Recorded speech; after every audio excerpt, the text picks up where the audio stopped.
Now, we cover a lot of tenant troubles and rental disputes, but this time it's not an apartment complex.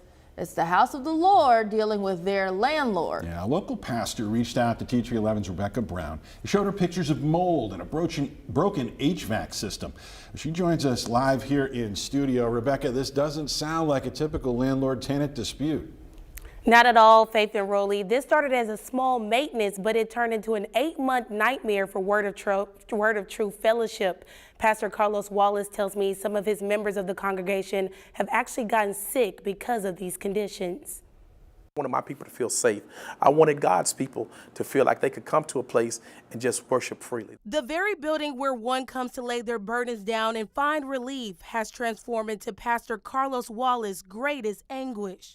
And this right here is stuff that's been happening for a long, long time. For close to 8 months, Word of Truth Christian Fellowship in North Little Rock has dealt with landlord issues he claims put him and his congregation in jeopardy. Dealing with mold in closets and water and things of that nature. And the list goes on. He says they've also experienced heating and air issues along with no running water. They did bring some people in to try to clean it up, but the problem is still there.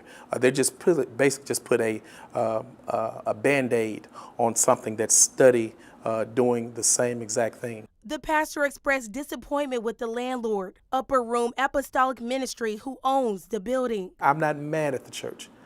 I'm more disappointed in the people who they have over their finances or concerns or over this piece of property.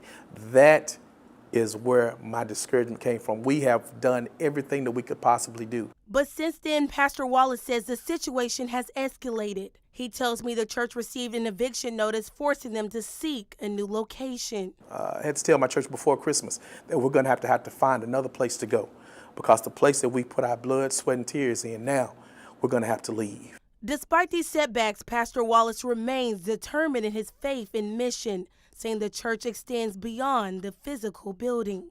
So we're not confined just to the four walls of the church. Matter of fact, we did more ministry outside of the walls than we did on the inside of the walls. So we're going to be fine, but at the same time, again, this is just disheartening. According to the documents, Word of Truth is supposed to move out by the end of the month. I reached out to the landlord at the number on their website, but the number had been disconnected.